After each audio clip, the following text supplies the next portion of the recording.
Fala, Fábio, boa noite. Vamos entrando, fazer contato aqui com os colegas.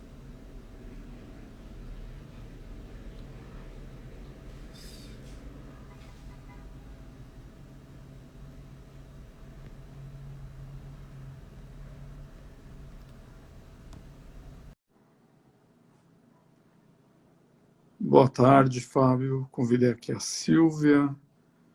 Vamos ver aqui. Boa tarde. Oi, Silvia. Tudo bem, Boa tarde, Henrique? tudo bem? Boa tarde. Joia, e você? Tudo bem. Mandei convite aqui para a Luciana. Vamos ver se ela vai conseguir comparecer aqui conosco. A doutora Ana Luísa disse que está com problema da internet. Ela vai para casa acho que do irmão tentar fazer de lá. Caso contrário, seremos Vamos. aqui eu contra você. Beleza, vamos que vamos. Vamos vendo o pessoal chegando aí, entrando. Grazi, qualquer coisa a gente coloca a Grazi na roda aqui. A Quem Grazi quiser. tem... Bom, vamos ver. Fiz o convite. Se os colegas não comparecerem, temos aqui A doutora disponibilidade aqui. Sueli também, qualquer coisa a gente põe a doutora Sueli para falar também. Live boa é assim. Quem entra, Oh, participa. doutor Fábio, tudo bem? Boa tarde, doutor. Vamos lá, o pessoal vai aparecendo aqui. Ana, Wolf, a gente vai trazendo, vamos aprendendo junto, compartilhar. Não vamos perder a oportunidade. Janaína entrando. Com certeza, com certeza. E aí, Silvia, novidades em relação à violência doméstica? Você que está sempre antenada com coisas novas, coisas não tão novas. Vamos fazer uma live em homenagem ao Johnny Depp. Como será? Então, pois é. É o papo do momento, né? E eu ainda não escrevi, eu estou querendo escrever fazer um post aqui sobre o meu entendimento. Gente, as coisas acontecem. Foi bem complicada essa situação, porque realmente houveram, né, bastante contradições e isso atrapalha, né, a gente que trabalha com seriedade, que tem as mulheres que realmente sofrem violência doméstica. Quando você pega uma mulher que mente, uma mulher que usa, se bem que eu acho que esses julgamentos aí hollywoodianos são midiáticos, né? Eu acho que desde o começo acaba atrapalhando muito, né? Nós tivemos também aqui uma juíza que falando, né? Que a A palavra Ludmilla, né? que a palavra da, mas ela parece que já voltou atrás também, né? Chegou o Neto aí. A Lu Neto, chegou. o Neto deu um oi para nós aí. Boa noite, Neto. Boa noite, doutor. Nosso sucesso, habeas corpus. Vamos lá, convite para... Lucas Pires, acho que é o doutor Lucas aqui de Cotia, criminalista também. Boa noite, Lúcia. Tudo bom, Lu? Tudo bom, Martim? Tá com sono aqui, a gente acabou de chegar. Luciana, mostra para nós aí o Marcelo nesse momento lavando louça. Olha que tadinho, ele tá ali, ó, com os gatos. Peraí, vou virar. Domingo uma bagunçona aqui. Então vamos lá, Silvia. Vamos. Luciana, a doutora Ana Luísa foi atrás da internet, que deu um problema aí no prédio dela. Então, acho que ela vai chegar mais para o meio final, se tudo for resolvido. Mas estamos aqui com um time competente para falar a respeito aqui. Bom, eu vou fazer uma rápida introdução aqui, tá, pessoal? Até para a gente jogar aqui a conversa na roda, né? Bom, vou apresentar para quem não conhece a doutora Silvia Cursino, minha amiga de Cotia, feminista. atuante aqui em casos de violência doméstica, especialista. E a Luciana também, nossa colega aqui, amiga, time feminino da jurisprudência, advogada também especialista nessa questão, só que lá de Sorocaba. Esposa aqui do nosso amigo também de jurisprudência, doutor Marcelo Savoy, que hoje ele está expulso porque é o time das mulheres que vai participar aqui do bate-papo. E a questão que foi trazida aqui, e até agora, espero, né, a doutora Ana Luísa comparecer, que é a questão específica das medidas protetivas em violência doméstica. Bom, uma apertada síntese, né, Silvia? Uma vez ocorrendo ali uma questão de violência, seja qual aspecto for, psicológico, patrimonial, físico, sexual, a mulher poderá comparecer ali à autoridade policial e ali solicitar medidas protetivas. Tá? Isso a favor dela, às vezes imposta contra o ofensor, né, o suposto ofensor naquela ocasião. Só que dessas medidas protetivas aqui nós sempre temos algumas discussões interessantes a respeito. Tem muita coisa controvertida, muita opinião a favor, contrário, e hoje aqui eu acho que por enquanto eu estou perdendo aqui por 2-1, mas daqui a pouco eu acho que a doutora Ana vai chegar. Eu sei que ela é favorável, mas entre aspas. Então, Silvia, passo a palavra para você aqui para as primeiras colocações e a gente vai rodando aqui a palavra, passando para a doutora Luciana também. Boa noite, Silvia. Boa noite, Henrique. Boa noite a todos. O pessoal está chegando. Boa noite, doutora Luciana. Doutora Vivi por aqui também. Tem alguns colegas nossos advogados. Eu estava com a Vivi até agora no evento da OAB. Então, as medidas protetivas, na verdade, elas são as medidas aplicadas com a finalidade de cessar a violência, né? De evitar um mal maior. Então, ela é para precaver, né? É óbvio que é bem complicado e contraditório, né, a questão das medidas protetivas, mas, na verdade, a função dela é para precaver, para que não aconteça algo pior. Né? Porque a gente sabe que a violência doméstica contra a mulher e a família ela não começa na agressão física, né? Ela começa na agressão moral, na agressão psicológica, né? E vai aí aumentando, podendo chegar até o feminicídio, que é o último estágio. E o que é legal, eu estou fazendo aqui, ainda não está pronta a minha primeira peça com a nova lei, que é a lei Henri Borel, que é a lei, deixa eu ver o número aqui, que é a lei que fala das medidas protetivas para as crianças, de proteção para criança e adolescente, que é que a gente cai naquilo do mais do mesmo, né? Que é lei para fazer se cumprir a lei, que a gente já tem essas medidas protetivas no ECA, né? E é isso, gente. Traz alguma coisa nova, Silvia? Alguma medida protetiva específica? Que seja nova em relação ao ECA? Não, vai ter algumas mudanças, eu ainda estou estudando, mas é basicamente uma lei Maria da Penha para criança, porque embora a lei Maria da Penha ela pode ser usada para criança, para o idoso e para a mulher, independente, né? Idoso e criança, independente do gênero, né? Se é mulher ou homem, as atualizações que nós obtivemos agora durante a pandemia, diz que ela pode ser usada para qualquer pessoa em situação de vulnerabilidade, né? Embora ela seja específica para a mulher. Mas essa lei ela veio por conta do caso do Henri Borel, do menino que foi assassinado, né? Que teve inclusive o julgamento essa semana, que eu fiquei sabendo que foi um estardalhaço, mas também não sei, não tive oportunidade de ver os jornais agora à noite para ver o que realmente aconteceu, porque diz que o menino não chegou morto no hospital, né? Eles levantaram uma nova tese. Parece que as lesões foram praticadas ali no hospital, né? Então, enfim, é complicado, né? Como é matéria de prova, nós vamos ver aí os próximos capítulos. Mas é interessante, eu acho que é bem interessante, e para a atual situação da violência contra as crianças e adolescentes, eu acho que veio numa boa hora, porque nós estamos aí batendo ainda na tecla do abuso sexual versus alienação parental, que que aumentou muito durante a pandemia, né?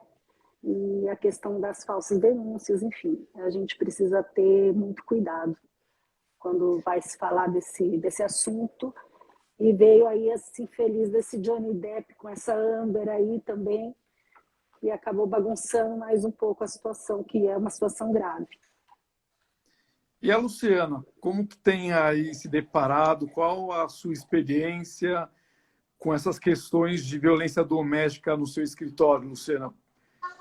Qual a percepção que você tem tido aí na questão prática, né? Porque, né, Silvia, na teoria tudo é muito bonito, quando a coisa vai para a prática que começam a dar os enroscos. Boa noite, Luciana. Então, peraí, gente.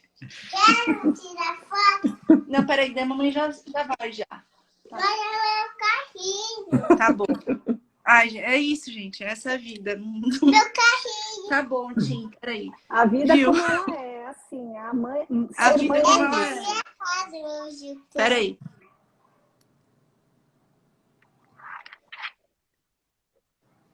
Mas, Eu ia assim, falar, porque a medida protetiva de urgência, né? Que de urgente não tem nada. Sim, né? Eles não, eu juro, eu fico assim, às vezes, eu não entendo, sabe? Como, Esse carrinho. como às vezes pode ser tão demorado uma coisa que era para ser, como, né, no próprio nome diz, urgente. E eu passei por recentemente eu tive um caso de uma mulher que ela foi espancada pelo ex-companheiro, né?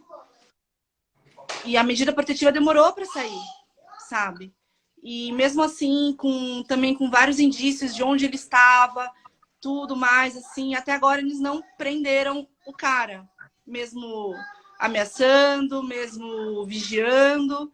E para nós, assim, pelo menos para mim, né, advogada, eu já me sinto mal com isso, assim, eu me sinto impotente, sabe? Porque parece que a qualquer momento alguma coisa ruim vai acontecer com a vítima e a gente faz de tudo e não adianta, parece. Parece que não adianta só a gente fazer a nossa parte, assim, sabe? A gente depende de outras pessoas que parece que não fazem a dela. Mas é isso, eu tô num dilema ainda com isso, assim, porque eu entendo que tem muitos casos de denúncias que não são verdade, entendeu? Mas é muito difícil, gente, sabe? Eu tô nesse impasse, assim, muito difícil para mim ainda. Sabe o que eu acho, Luciana e Silvia? Esses dias, eu não sei com quem que eu estava conversando, mas a impressão que eu tenho, agora escutando até a Luciana, né? Eu estava falando, Silvia, eu não lembro para quem foi. Nossa, eu acho que todas as mulheres que são vítimas de violência doméstica vão para o escritório da doutora Silvia e todos os homens que são vítimas de mentira acabam caindo no meu. E aí, assim, escutando a doutora Luciana falando, eu começo assim a falar, cara, a coisa tá feia. Porque a impressão que eu tenho é que ela não socorre quem precisa ser socorrida e socorre aquela que efetivamente não está comprometida com a verdade. Eu tenho 2 clientes assim que são situações absurdas.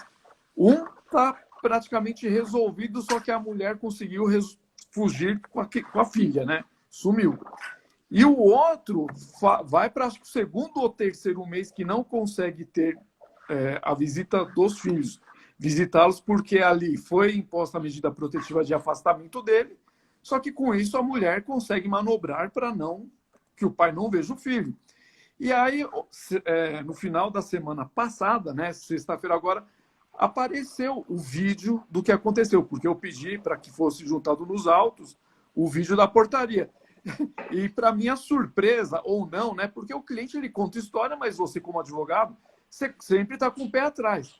É incrível. A vítima de agressão foi o meu cliente homem. Aparece ali claramente a mulher batendo no homem. E ela foi lá e fez a denúncia de agressão. E deu laudo. Só que o laudo que deu nela foi porque eu acho que o marido, na hora de separar, acho que deu uma segurada mais forte no braço dela e marcou. Mas o meu cliente, em momento algum, chegou próximo a ela. Então, nós temos essas complicações. E eu acho que a lei ela é boa, né? Não vamos falar que não. Nós não tínhamos nada. Hoje nós temos uma lei. Só que, na minha opinião, eu acho que ela já começa a partir para um lado de que violência doméstica não deveria chegar próximo. Eu vou dar um exemplo, já vou passar para as doutoras. Por exemplo, tem algumas medidas protetivas de natureza civil. O juiz de violência doméstica acaba fixando essas medidas e na hora que o advogado vai tentar ali fazer o levantamento dela, pedir a revogação, o juiz simplesmente fala, olha, vai lá na vara de família e resolve. Como que eu vou resolver uma coisa na vara de família se for imposta na vara de violência? Só que aí até uma pergunta que eu vou fazer para a Silvia, porque parece que hoje a vara de violência ela tem competência para tratar de questões de família. Só que na prática, quem se vê, fala assim, ó, isso aqui não é comigo, vai resolver lá. Silvia e Luciana, como que vocês têm visto essa questão? É isso mesmo? Essa competência, ela é abrangente para tudo que é questão de área de família, questão de alimentos, de visitação, ou só está na lei e na prática realmente nada é cumprido? Na verdade, assim, não é cumprida, porque a lei Maria da Penha ela é uma lei híbrida, né? Ela não é uma lei penal nem uma lei civil, ela abrange os dois. Você pode tanto usar ela no civil, as medidas protetivas, quanto no criminal. No criminal, essas medidas protetivas elas são cautelares. Se você tiver num processo de família, por exemplo, essas medidas protetivas elas podem ser permanentes. Então, assim, conforme você precisa, você vai usando a lei. Esse caso específico aí que a gente até conversou já desse seu cliente, eu acho que é o mesmo, né? Eu não sei qual dos... Eu tenho dois que são mais complicados, né? Um é uma coisa assim de maluco. Esse aqui, por mais que a acusação seja mais leve, as consequências estão se tornando também mais complicadas. Mas, assim, a denunciação caluniosa. A gente precisa... O que a gente precisa aprender? Você falou, eu acho que todos os casos sérios vão para o seu escritório e todos não, os casos que homens são vítimas, não casos que homens são vítimas vão para o seu escritório e que as mulheres são realmente vítimas vão para o meu escritório. É que a gente precisa saber peneirar, né? A gente precisa saber dosar e você só pedir medida protetiva se realmente você tiver provas que corroborem com o que a vítima está dizendo. Não adianta... Embora tem toda aquela questão da palavra da vítima, porque normalmente os crimes acontecem, são clandestinos, dentro de casa, sem testemunhas, eu tomo muito cuidado em ter outras provas, né? E o que acontece? As medidas protetivas, depois da pandemia, depois de 2020, elas começaram a ser concedidas por mais vezes, né? Muito mais vezes. Por quê? Porque aumentou-se a violência, eu acredito que tenha aumentado. Acredito também que as mulheres começaram a denunciar mais, porque tem mais informação, tá? E essa questão que a Lu falou da demora. Hoje, a medida protetiva ela tem que ser imediata. Nós tivemos agora uma lei que diz que essa medida tem que ser imediata. Antes era em até 48 horas. Hoje ela tem que ser dada imediatamente. Então, realmente a falha do sistema, infelizmente. Infelizmente, a gente esbarra em vítimas que não são vítimas. E isso acaba atrapalhando realmente as vítimas que realmente sofreram a violência. Então, é muito complicado mesmo. Né? Eu busco, porque eu vejo que a gente tem um sucesso, porque eu busco corroborar a palavra da vítima com as provas, né? A gente junta provas, a gente junta áudio, a gente junta o exame de corpo e delito, ou se ela foi no hospital, o maior número de provas possíveis, e você vai acolhendo a vítima, você vai conversando com a vítima, você percebe se né? Você tem um feeling, quando você conversa com o seu cliente, você sabe se ele está mentindo ou não.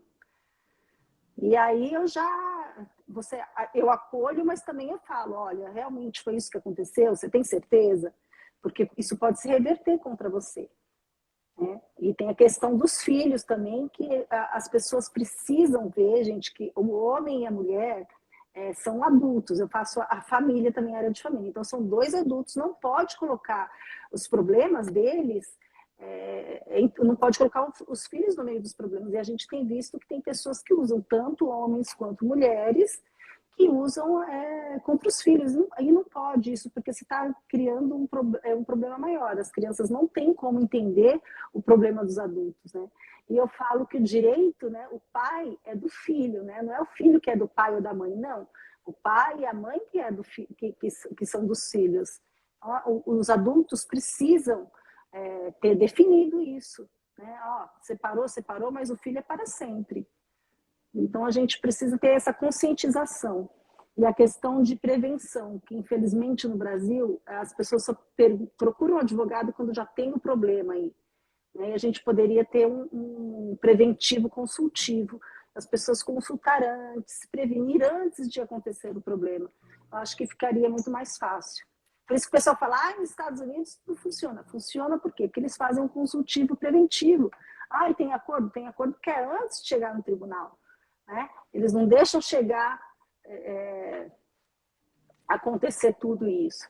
E nós somos o quinto país que em feminicídio, tá? Em violência contra a mulher, e o segundo em violência sexual contra a criança, né? E adolescente. Então a gente precisa estar atenta a esses números. Por isso que nós temos essas leis de proteção. Tá? Mas a lei Henri do Borel aí é mais do mesmo. O que faz funcionar mais é a gente ir despachar com o juiz, ir conversar com o Ministério Público, ir na delegacia. Infelizmente, é só empurrando. E você, Luciana? Oi, voltei. Agora tá mais calmo, parece que... Não, eu concordo com a doutora Silvia, né? Mas é o que eu tava falando. Antes eles falavam que a medida protetiva tinha que ser concedida em até 48 horas, e agora seria de imediato, mas que de imediato também não tem nada. E complica também, no mesmo caso, né, que o doutor Henrique falou do seu cliente, que depois você descobriu que na verdade ele tinha sido agredido, e acontece muito. E é isso que eu falei, a gente fica num impasse. Na boa fé, a gente acredita que o cliente sempre tenha que falar a verdade pra gente, o que não acontece na maioria das vezes também. Mas eu percebo também que eles só aceleram um pouco a medida. Se você, por exemplo, que nem a doutora Silvia falou, que ela junta provas, né, que corroboram melhor. Mas é isso. Se você colocar uma foto da pessoa espancada ali, daí rola um pouco de urgência. Mas caso contrário, assim, acho que fica naquele negócio de ficar esperando, ligando atrás, perguntando, oi, e aí, já foi pro juiz, não sei o que lá. E nessas, né, não sei quantas vítimas fatais a gente tem por aí. Mas precisa ser urgente, né? Não tem como você falar. Como que uma mulher sai de casa para fazer um boletim de ocorrência de agressão, volta para casa e o homem está lá? Isso aí Então, eu acho também que na questão, né, quando a gente sabe que, por exemplo, aqui em Sorocaba, pelo menos, por conta da pandemia, eles mandam você fazer tudo online. E eu acho que essa questão do fazer tudo online também aumentou bastante. As vítimas tiveram mais coragem, talvez, de fazer mais boletins também, porque antes ela tinha que ir até a delegacia, e tem aquele negócio de, muitas vezes, a pessoa que é vítima de violência doméstica é uma pessoa dependente, né? Então ela já não tem como ir também, ela ou a vergonha também, ou sem rede de apoio nenhum, tem os filhos, né, tudo mais. Então essa coisa do online também eu acho que facilitou muito também. Apesar de estarem mantendo ainda, mas facilitou muito, assim. Hoje você pode pedir a medida protetiva online, então Sim. Eu acho que isso é ótimo, né? Aí vem pelo WhatsApp da vítima, isso eu acho que é também ótimo. Então, e a vítima consegue contar com as suas palavras, né? No BO, ela coloca lá online com as suas palavras e junta as provas, que só não dá para juntar vídeos, eu acho, e nem vídeos nem áudios, né? Que você pode juntar depois na delegacia. Mas isso é super importante. Tem a questão também que, se for um perigo iminente, que você pode chamar a polícia militar, né, se é flagrante, e você pode chamar, fazendo boletim de ocorrência, normalmente, dependendo do histórico que você colocar lá, que eu não posso falar quais são, né, porque tem palavras-chave que você coloca no seu boletim de ocorrência, que a polícia vem imediatamente, a polícia civil, ou a polícia, ou em até 4 horas. Então, o boletim de ocorrência online, na Lei Maria da Penha, facilitou muito. Sim, mas mesmo assim eu percebo que, por exemplo, nesse caso dessa minha cliente, apesar de ter feito tudo, eu fiz tudo para ela, né, o boletim, ela era uma pessoa extremamente, ela não tinha, nesse caso específico, ele tinha pego os 2 celulares dela, ela estava sem conseguir, sabe, fazer nada. Sem dinheiro para ônibus, para ir para a delegacia e tudo mais. Então, eu, além de fazer, né, pedir a fazer o boletim, Ana pedir a Luísa chegou. protetiva e tudo Vou mais. convidar ela. Tá bom. Aqui, Eu liguei também, né? Liguei para a polícia e tudo mais. E a ligação em si é muito estressante. Para a advogada, imagine para a vítima, né? Porque não é uma coisa prática. Agora, o boletim online não é uma coisa difícil. É uma coisa que a pessoa consegue fazer porque ele é bem sistemático, assim. Ele é bem autoexplicativo. Oi, Ana, boa noite, tudo bem? Oi, gente, boa noite. Pessoal, vou Boa apresentar noite. aqui doutora Boa Ana noite. Luísa, advogada criminalista lá de Minas Gerais, que sempre nos acompanha aqui na jurisprudência, nos cursos, seguidora da doutora Silvia, mas ela fala, hoje eu vou ser contra a doutora Silvia. Temos alguns pontos de divergência, doutora. Eita, mas assim que é bom. Isso, exatamente. A discordância faz parte, né? Exatamente. Nós estávamos Vou aqui fazendo um aprender, né? esquenta Vamos para compartilhar. você aqui, doutora Ana. Sim. Estávamos Importante. falando Oi, aqui. doutor? Como? Oi, Ana.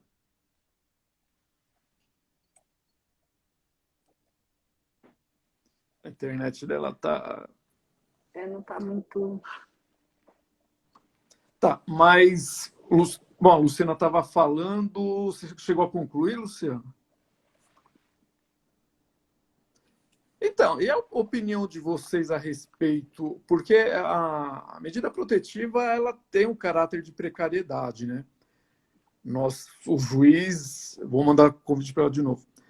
O juiz, ele acaba decidindo ali com base naquilo que chega para ele. Vocês têm alguma sugestão de como conseguiríamos vencer esse problema de conceder ou não conceder a protetiva para as pessoas que efetivamente merecem? Porque é muito na base da palavra da vítima. Eu tenho situação de medida protetiva que a vítima entrou na delegacia, contou a história, não levou documento, não levou testemunho, não levou print de nada e saiu com a guarda unilateral da criança ali. Mas a gente conseguiu revogar. Mas parece que não tem um meio termo, né, doutoras? Eu não sei o que vocês acham disso. Eu acho que antes da pandemia, ou no comecinho da pandemia, eu até relatei várias vezes, né? Que várias vezes a gente conversava que eram mais difíceis a concessão das medidas protetivas. Hoje, realmente, está muito mais fácil. Mas é complicado, né? Porque eu procuro realmente juntar provas, enfim. Mas quando a pessoa está ali tá querendo, né, arrumar uma sarna para alguém se coçar, ela vai, né? Tem gente artista também, né? É complicado. É aquilo que eu falo, é complicado. Eu fico muito chateada, né? E até falo, estou sempre falando aqui, porque a mulher que faz isso sem precisar, ela está colocando em risco a vida de outras mulheres. Né? É aquela questão de, exatamente, de se colocar no lugar do outro.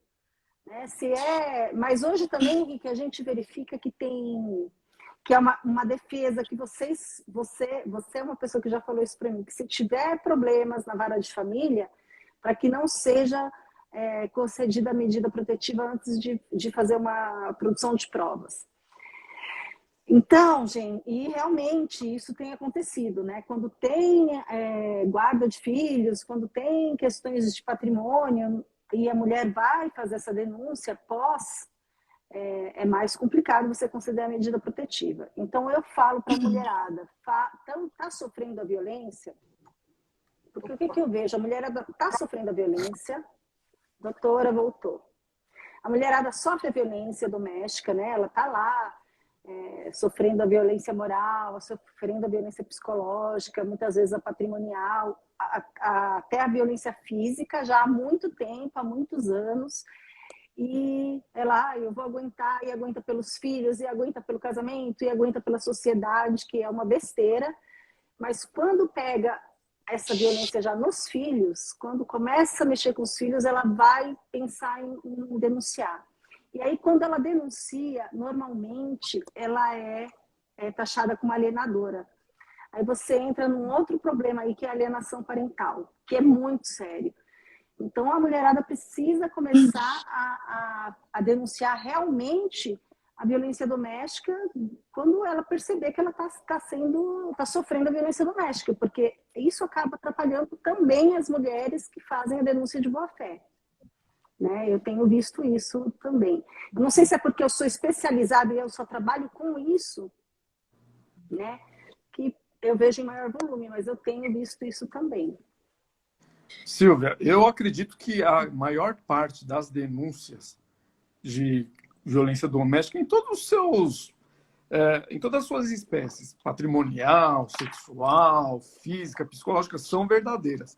Mas eu, Henrique, eu ando meio enviesado porque está aparecendo ali no meu escritório só homem que está tendo problema que comprovadamente as denúncias não são verdadeiras. E eu não estou passando vontade, Silvia. Eu estou fazendo petição pedindo instauração de inquérito policial por denunciação caluniosa. Se foi lá, fez 1, 2, 3, eu estou indo lá fazendo petição 1, 2, 3 e as autoridades estão aceitando. Mas, Ana, eu acho que tem que fazer, viu? Eu faço, eu não passo vontade, não.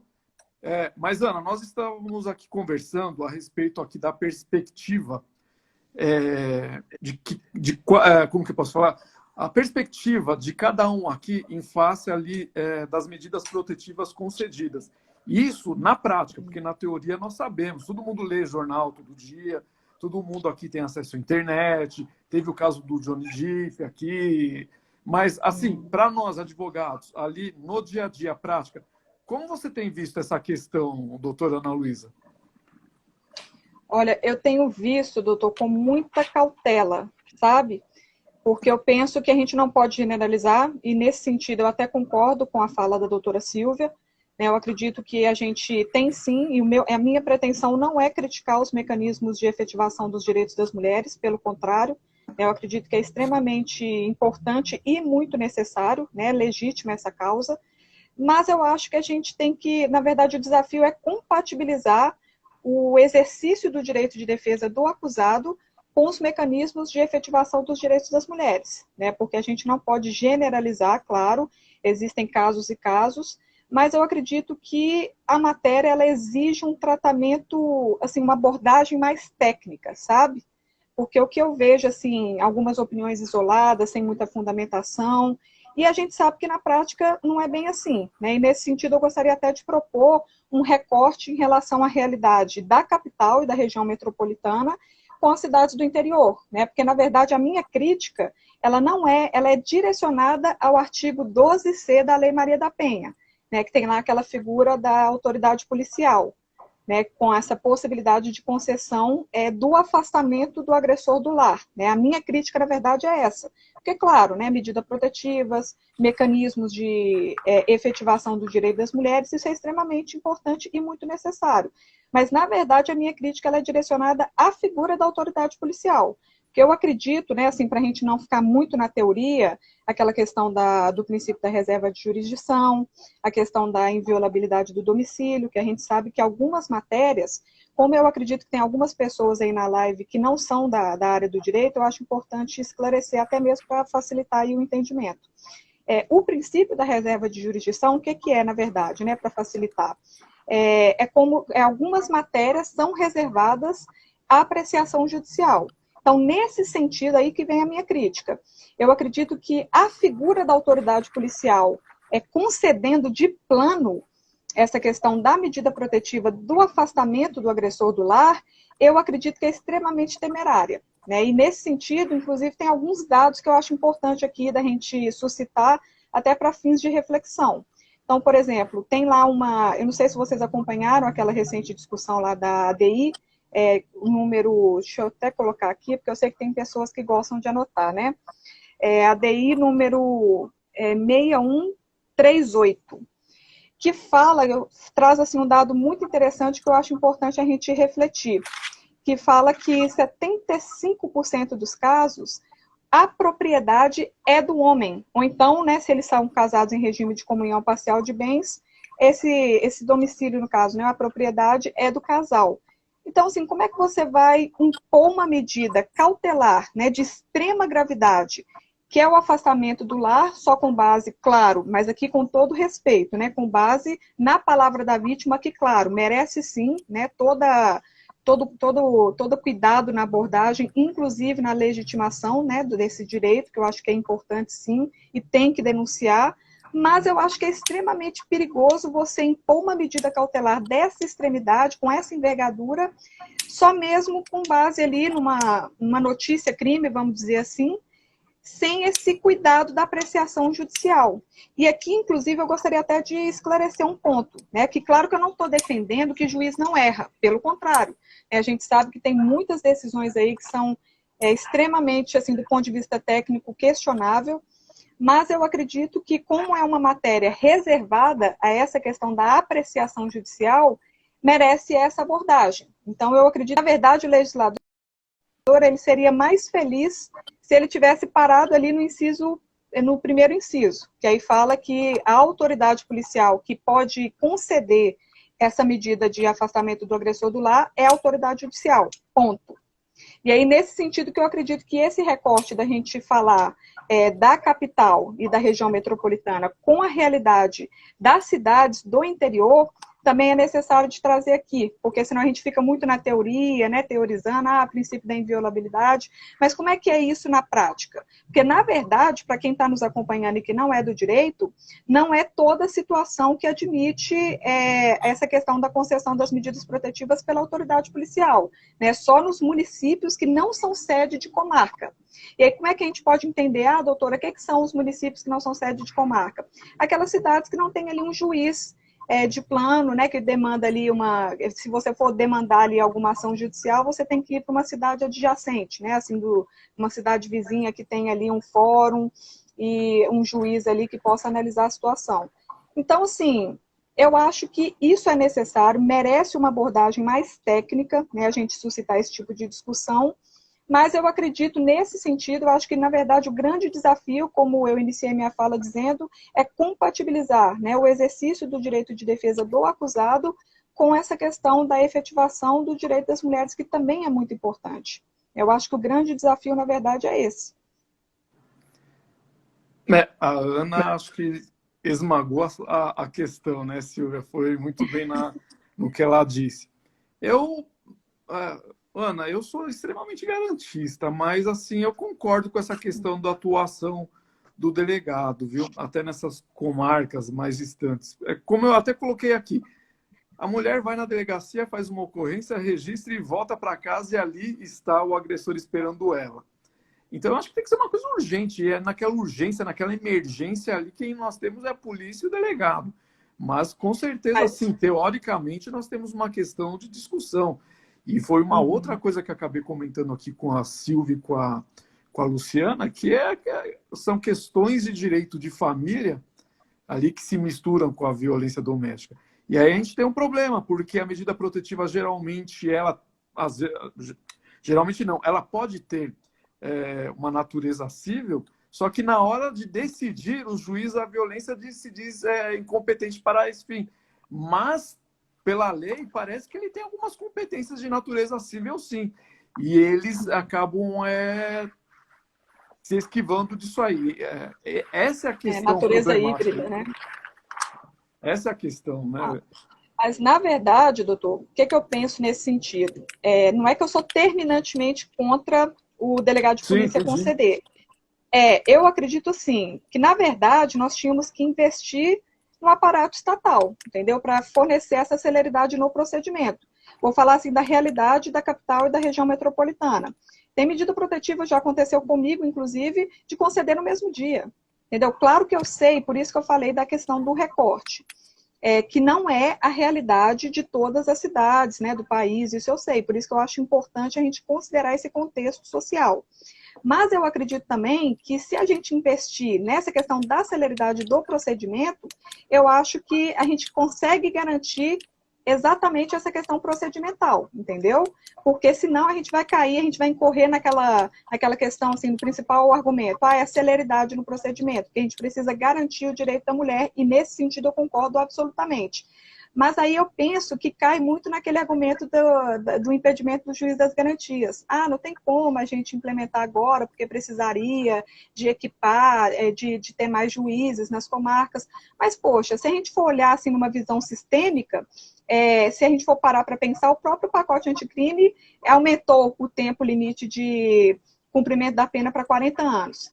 Se a gente for parar para pensar e olhar dentro dessa abordagem sistêmica, poxa, quanto tempo aí, quanto de dinheiro que um preso hoje dentro do sistema penitenciário tem aí essa questão das despesas, dos gastos para o sistema de um modo geral, entendeu? Aí você aumenta para 40 anos, pressupõe-se que essa pessoa vai ter mais gasto ainda, vai dar mais gasto para o sistema.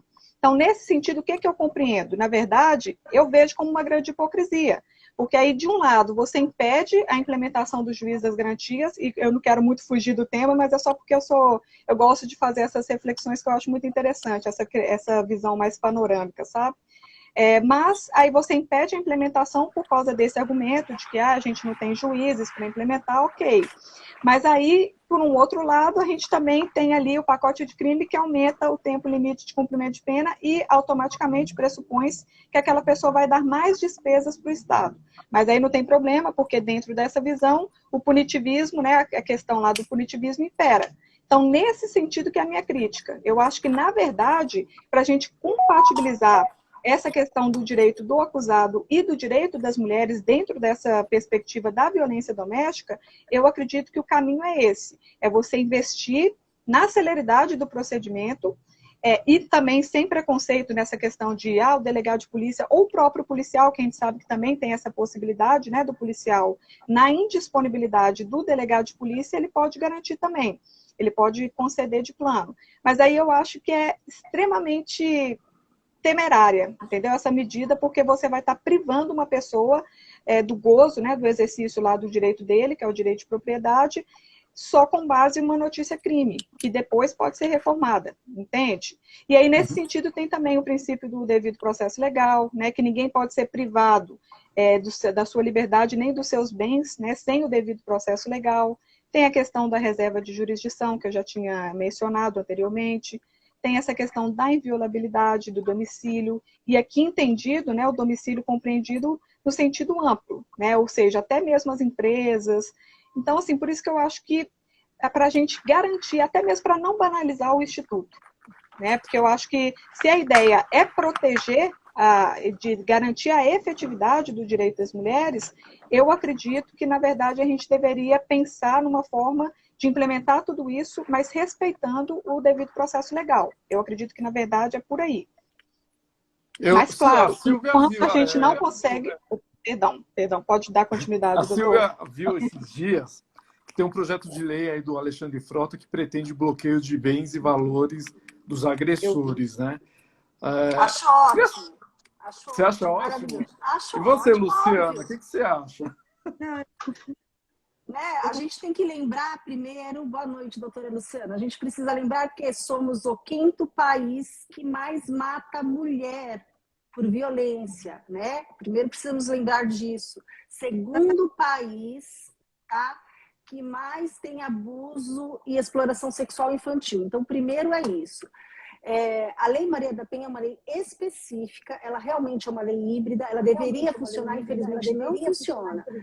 A mulher, quando ela pede uma medida protetiva, quando ela vai denunciar, é porque realmente ela não aguenta mais. Essa mulher provavelmente já está nesse ciclo de violência aí há 9, 10, 11 anos. É muito difícil que a mulher denuncie nos primeiros abusos, nas primeiras violências. Quem está acostumado a trabalhar com a Lei Maria da Penha, com vítimas de violência doméstica, com vítimas de violência sexual, sabe disso.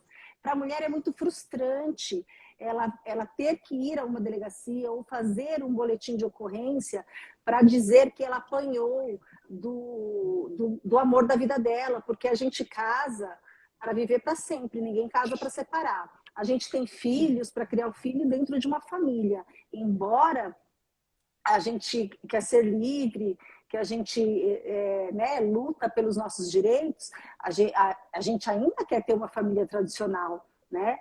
Eu penso dessa forma. Eu sonho eu tenho uma filha, eu sonho que ela case, que ela me dê netos, enfim, e que ela tenha um casamento saudável.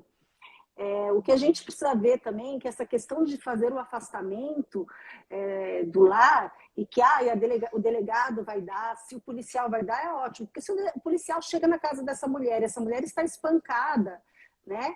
Ele realmente tem que afastar esse homem, esse agressor da casa, esse monstro da casa. Por quê? Porque normalmente é ele que é o provedor, é ele que traz o dinheiro para dentro de casa.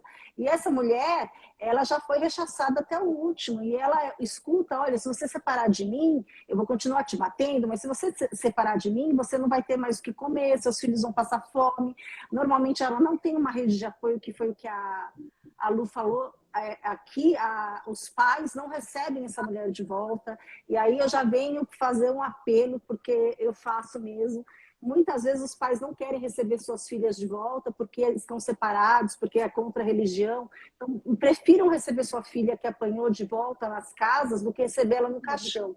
Então, gente, é muito além da propriedade. A gente está falando de vida. É muito além de se ele vai ficar afastado da casa. É que normalmente essas mulheres dependem financeiramente, economicamente desses homens, dos seus homens, né, dos seus maridos. Então a gente tem que pensar no ser humano, na mulher, ser humano, na mulher vulnerável, na mulher frágil.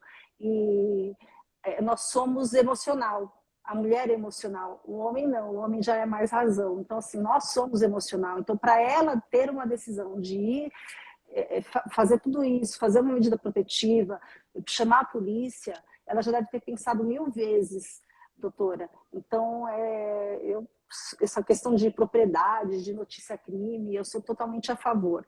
Óbvio, tá, que tem casos, que cada caso é um caso, e que, assim, é mínimo. A gente vê aí 2%, 3% de mulheres, quando há a denunciação caluniosa, 2% e 3%. E nós temos também mecanismos para que essas mulheres sejam depois julgadas e, enfim. Gente, ela precisa realmente de proteção naquele momento. Se a mulher tiver condições de ir para uma outra cidade, se houver abrigo, se ela tiver uma casa de um pai, de uma irmã, alguém da família que a acolha, é o que eu oriento, porque normalmente essa medida protetiva não sai na hora. Ela deveria sair em até 4 horas, mas ela não sai. Eu oriento que vá, tá? Mas é muito difícil também a mulher sair do seu lar, mudar totalmente a rotina dos filhos. Então, assim, são coisas que vão além da questão de propriedade, que vão além do contraditório, né? É isso. E é aquilo que eu falo, quem eu atendo, pelo menos, são pessoas que a gente verifica as provas. Não vou, não vou... A mulher falou, eu apanhei, ou enfim, não, a gente tem provas, a gente vai atrás, vai despachar com o Ministério Público, a gente vai no Conselho Tutelar, a gente vai falar com o juiz. Aqui ninguém trabalha sentado atrás do computador, não. Aqui é a rodinha no pé. Então, eu discordo da doutora qual que é a por causa opinião disso. Bom, falar tudo o que eu ia falar Silvia falou, não sobrou nada para mim aqui. Imagina. Eu entendo o que a Ana falou, né, do devido processual e tudo mais. A gente uma cautelar, lembrar que tudo isso, denúncia fala, são exceções. São exceções. A maioria das situações mentais são violências mesmo. E foi o que o senhor falou. Não tem como você colocar para balancear a propriedade com a vida. Entendeu? Minha opinião. Eu entendo também. É complicado. Muito complicado. Sua internet está falhando, Luciano. Lu tá picotando. A Vivi fez uma pergunta. E o senhor? Acho que sou eu, né? O senhor. Qual a sua opinião? Gente, o sequestro e o bloqueio de bens não é nenhuma medida alienígena no Código de Processo Penal. Você pode aplicar ali para diversos crimes, criminalidade organizada, lavagem de dinheiro, todas essas coisas. Então, não é nenhum absurdo que isso seja ali também previsto também na Lei Maria da Penha. Na minha opinião, não é. A questão foi a que eu trouxe aqui no começo da live. Se o juiz de violência doméstica vai fazer esse bloqueio fundamentado, porque está sendo feito isso, ela está justificado. falando que é sobre afastamento. Henrique, desculpa te cortando já. Assim, a lei diz que a mulher, quando ela pede a medida protetiva, eu sempre peço em todas as minhas peças, ela já teria que sair dali. Além das medidas protetivas, sei lá, a gente usa muito o afastamento do lar, mas, de repente, se esse cara for um empresário muito bem empregado, essa medida protetiva pode ser um valor X que ele pode pagar para ela alugar uma casa, ou ela ir para um hotel com os filhos, ou ela... Isso também é uma medida protetiva. O rol não é taxativo, é um rol amplo. Tá? Ele não quer sair da casa dele. E aí, só que aí nós entramos numa outra questão, né? Porque tem muita medida protetiva aí de natureza penal, e no penal não existe essa coisa de rol exemplificativo. A gente tem que tomar cuidado. Agora, em relação ao afastamento, vamos lá. Se a mulher chega na delegacia, dá laudo, tem testemunha, tem foto, tem alguma coisa, afasta. Com certeza. Ela vai para a delegacia ali fazer uma ocorrência e volta para casa com o agressor. Isso aí não tem cabimento. Agora, se não dá, ela chegar na delegacia com o braço, levei um soco, e vai lá e, meu amigo, sai para lá. Nesse ponto, eu acabo ali discordando um pouco da doutora Ana com essa questão de propriedade, porque aqui a gente está falando numa questão até de cautelar. Eu sei que tem uma justificativa assim de propriedade, posse, moradia, questão constitucional. Mas em relação até que eu estava falando daquele projeto de lei do Frota, sim, eu acho sim que pode ser aplicado, sim, podemos ter uma lei nesse sentido, não é nenhum absurdo. Mas, porém, não vem o juiz da violência doméstica que vai lá e decreta ali o bloqueio da conta, depois, quando vem um pedido, fala, olha, isso aqui não é comigo, vai discutir no cível. Decretou, ele vai resolver. Porque aí fica muito fácil, aí tem até o problema do acesso à justiça. Você acaba onerando aquela pessoa, fala, agora eu vou ter que contratar um advogado para entrar com uma ação no cível, recolher custo, fazer petição, tempo, tal. Não, decretou, vai decidir, não vem jogar para os outros. Que nem isso aconteceu em Cotia, Silvia e Luciano. Eu peguei esse mesmo cliente meu que estou falando que apanhou, foi lá que recebeu um afastamento e o juiz colocou na decisão ali. Isso aqui não impede a visitação dos filhos, onde os pais deverão ali fazer um acordo para ver uma pessoa de confiança na retirada da criança. Gente, vamos colocar o pé no chão. O casal ali acabou de sair de um divórcio litigioso. Você acha que existe divórcio litigioso com briga de guarda? Você acha que vai ser frutífero um acordo ali num recém? E ele ganhou, Silvia. Ela não queria a guarda compartilhada e levou a guarda compartilhada. No dia que saiu a sentença do divórcio, ela foi lá e fez o boletim de ocorrência. E aí você acha que numa situação dessa existe a possibilidade fática de um casal entrar num acordo de visitação? E foi isso que ela fez. Ela falava assim, olha, eu não confio nessa pessoa. Não, se ele quiser, ele pode pegar o pai dele e vir retirar. Sabe quem era o pai dele? Era um senhor de idade que que morava em São Paulo com 90 anos de idade que não dirigia. Fica fácil, né? Que não tem possibilidade nenhuma. Então, assim, o que a gente tem feito aqui, tá? Babá. Contrata uma babá nem que seja para os dias de visitas lá de confiança da mãe, enfim, de confiança deles, enfim. Mas não é todo mundo que tem dinheiro, Silvia, para pagar. Então, mas E aí, para a mulher caso, chegar e falar assim, esse caso para a sempre dava mulher para falar pagar assim, a pô, eu babá. não confio na babá, é fácil. Ela fala não e não é não, né? Então, mas não pode. Aí eu já te dei a dica. Silvia, eu despachei com o juiz. Sabe o que ele falou? Doutor, se você não está de acordo, recorra. Não, mas é nisso que a gente esbarra. O juiz, quando a mulher pede a medida protetiva, a Lu, a doutora Luciana pode me falar aqui. O que ele teria que fazer? Fazer a medida protetiva, vamos dizer, de afastamento do lar. Aí já pede que seja... Já pode arbitrar valor de alimentos provisórios. O juiz tem o poder. A Lei Maria da Penha diz isso. Tá? Ele já pode arbitrar os alimentos provisórios, ele já pode arbitrar as visitas, né? Se não, assim, os pais não precisam não ter mais contato com os filhos, desde que os filhos também não sofram violência, o que eu acho difícil, porque se é um lar violento, todo mundo precisa se cuidar.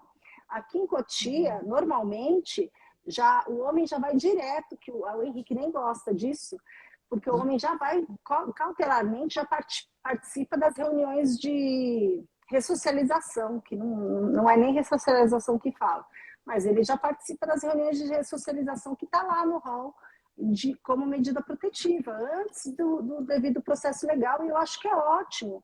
Por quê? Porque a gente está num país patriarcal, machista, e muitas vezes o homem nem sabe que aquilo que ele pratica, aquele assédio moral, aquele xingamento, ele acha que aquilo é normal e aquilo não é normal, né? A mulher não é obrigada a viver sendo xingada.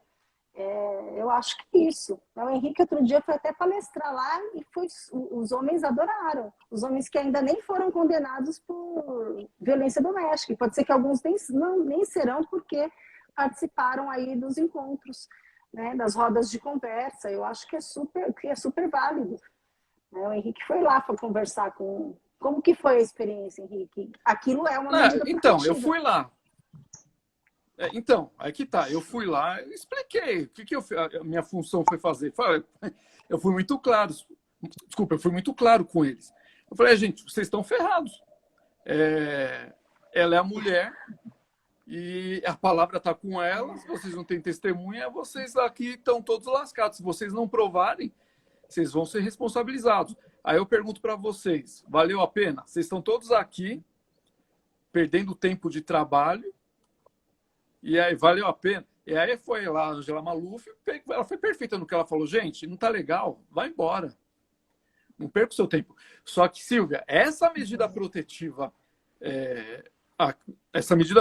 que nós estamos falando aqui, ela é parecida com uma prestação de serviço à comunidade, entre aspas. Não que tenha a mesma função. Para mim, é quase uma pena isso aí. Só que esse meu cliente que apanhou, que apareceu a filmagem, já foi intimado 2 vezes para ir nessa medida protetiva.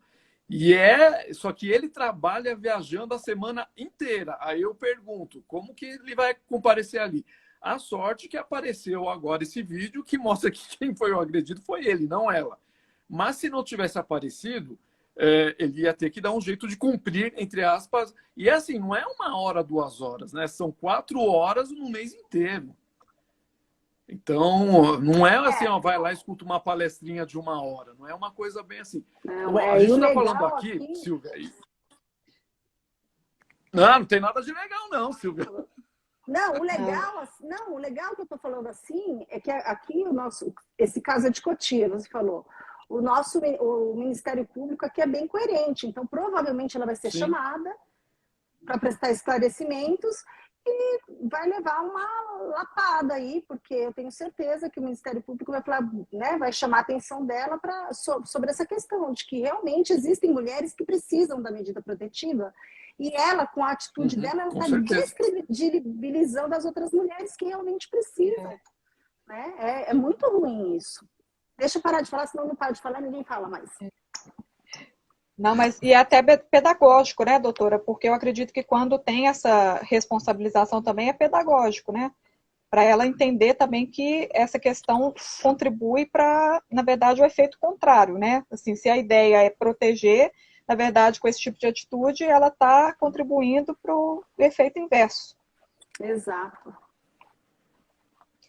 Mas, na verdade, se vocês me permitem também um adendo, essa questão, a provocação que eu iniciei a minha fala, falando sobre essa questão do direito de propriedade, na verdade, não é essa a minha questão, né? Eu falo mesmo no sentido de compatibilizar o exercício do direito de defesa do acusado. Porque a gente sabe que nesse primeiro momento, a gente sabe que contraditório, essas coisas não se discutem, claro. Mas eu entendo que precisa de um tratamento mais, uma abordagem mais técnica nesse sentido, até mesmo para garantir o direito do acusado. Compatibilizando, claro, com essa questão da efetividade do direito das mulheres. Por que eu falo isso? Não foi comigo, foi com um colega meu advogado. Já teve um caso que eu acho que até é importante para a gente fazer uma provocação aqui, dessa questão da importância também da gente proteger a integridade física de todos os envolvidos, que foi um caso que aconteceu uma denúncia e tal, a mãe ela não tinha certeza, foi assim, me parece. Ela não tinha certeza exatamente, mas uma das filhas falou que tinha sido abusada pelo pai. Beleza. Foi preso preventivamente, e aí depois nós recebemos a notícia de que ele foi morto na cadeia. E com grandes chances de realmente o relato tá picotando. Vocês escutaram até a parte de que ele... Não, eu escutei tudo. Perfeitamente? Sim. Tá, dando continuidade... Eu acho que a internet tá ruim. Pode ser, doutor. Mas dando continuidade, você me escuta bem? Eu estou escutando agora. Tá, mas aí... tava picotando para vocês também ou só para mim? Acho que só para você, Henrique. Para mim, não. Tá, desculpa. Desculpa que eu interrompi vocês. Não, imagina. Mas só dando continuidade, o que aconteceu foi que ele foi preso preventivamente e aí depois nós recebemos a notícia de que ele foi morto na cadeia. E com grandes chances, a gente não sabe, porque né, infelizmente nunca vai ser possível de ser apurado, mas com grandes chances de que aquela acusação ali realmente foi uma situação que aconteceu ali um desentendimento entre os filhos, e aí a filha acabou noticiando essa situação, mas ela própria não tinha certeza. E claro, eu acredito que essa abordagem até com a criança, né, aqui em Belo Horizonte nós temos o depoimento especial, né, numa sala ambientada. Eu entendo que até essa abordagem com a criança tem que ser extremamente assim, cautelosa, porque a gente sabe que existe essa questão né, das falsas memórias. E claro que eu acho que o caso merece uma abordagem, como é que eu falo, mais cuidadosa nesse sentido. Mas é nesse sentido que eu falo, a minha provocação não é em relação ao direito de propriedade, claro que nesse sentido, né, se a gente for colocar assim, sopesando né, as duas coisas, eu concordo com a doutora Luciana, com a doutora Silvia, com o doutor Henrique, que obviamente que o direito de propriedade, em detrimento do direito das mulheres, aqui nesse caso de violência doméstica, não se justifica. Mas eu acho que o caso merece uma abordagem mais técnica até para garantir o direito das pessoas envolvidas. Igual, por exemplo, o acusado, né, esse rapaz que não teve o direito de se defender, porque ele já foi logo preso preventivamente e depois nós recebemos a notícia, depois teve que juntar o atestado de óbito e tal, aquela questão toda.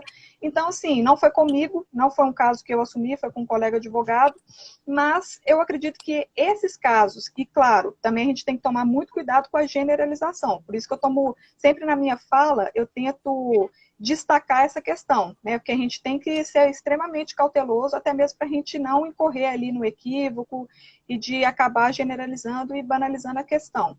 Mas eu acho que merece uma abordagem dentro dos ditames processuais para que a gente possa garantir o direito de todos, não só do acusado. Porque claro que do jeito que eu estou falando aqui, parece que está advogando só para o acusado, então está defendendo os interesses. Não é isso, é porque eu acredito que a partir do momento que nós respeitamos, né, todo o trâmite processual, né, as garantias constitucionais, e nós, na posição de advogados, acredito eu que eu vou ser bem compreendida aqui por todos presentes. Eu acho que a gente tem mais chances de acertar. Não vou dizer que não tenha espaço para erros, claro, todos nós somos seres humanos, juiz erra, advogado erra, todos nós erramos. Mas eu acredito que o caminho é esse, é a gente garantir o respeito às garantias constitucionais. Só isso. Ana, você fez uma colocação que eu já fiz numa palestra que eu participei com a Silvia ali no Colégio Rio Branco. O problema é a tensão que existe, de um lado, a necessidade de proteção da mulher que está ali numa lei que tem um caráter penal, ainda que tenha os dispositivos de natureza civil, e bem como a Silvia falou, de natureza híbrida. E do outro lado, para você chegar a uma punição, né, pelo aquele fato, você tem o devido processo legal. Então, você tem aquela tensão. Do lado, a lei, né, Maria da Penha, a violência doméstica, e do outro, os direitos e garantias da pessoa acusada. E aí que começa a dar os choques, né? E cada um, assim, a Silvia, ela vai para o lado ali da Lei Maria da Penha. Eu sou criminalista, sou garantista, eu tento ali o equilíbrio do um com o outro, mas eu garantista, Henrique. eu vou também respeitar. Mas eu consigo entender, entender o ponto de vista da doutora Silvia, absolutamente. Falar, doutora, porque esse rapaz claro. aí, esse rapaz aí, ele teve, foi sorte. Não, teve, foi azar, porque olha, pelo que a gente vê aí de criança abusada, eu trabalho com abuso sexual infantil. Não, doutora. claro. E é triste porque há muitas vezes com muitas provas, a gente não consegue a condenação do abusador. Então é complicado. Então agora eu vou polemizar. Eu entendo, doutora, até porque antes de advogar, eu também tive a oportunidade de trabalhar no Ministério Público e nós trabalhávamos lá numa vara especializada em abuso sexual. Então, assim, tinha essa questão do depoimento especial, tem aquela dificuldade também dos atos libidinosos, né, que a gente sabe que muitas vezes não deixa vestígios. Então, assim, eu compreendo que realmente é uma abordagem muito, muito delicada, né, principalmente no que diz respeito a essa questão da criança, né, que tem essa questão da dificuldade da fala, de se expressar, né, tem todo um processo também, né, não é uma coisa assim que você vai ir lá e ela vai dar um depoimento e pronto, acabou, não é assim. A gente sabe que a abordagem com a criança tem que ser extremamente cautelosa. Né? E eu entendo tudo isso que a senhora falou, porque realmente era uma coisa que a gente via na realidade do dia a dia. Né? Tem essa questão de não deixar vestígios, muitas das vezes, né, são só atos libidinosos, então como é que prova? A gente tem que acreditar na palavra, né, doutora? Eu não sei a maioria. A maioria das vezes, doutora, tem cartilha. Deixa eu ensinando pedofilia, questão, ensinando abuso. Então, assim. Silvia, deixa eu problematizar e eu quero escutar a Luciana. Sim. Doutora Ludmila Grillo soltou a entrevista falando que existem muitos juízes irresponsáveis que condenam só com base na palavra da mulher crimes contra a dignidade sexual. E agora está respondendo ali, acho que provavelmente na corregedoria por essas declarações. Ela já voltou atrás. Luciana, o que você acha disso aí, Luciana?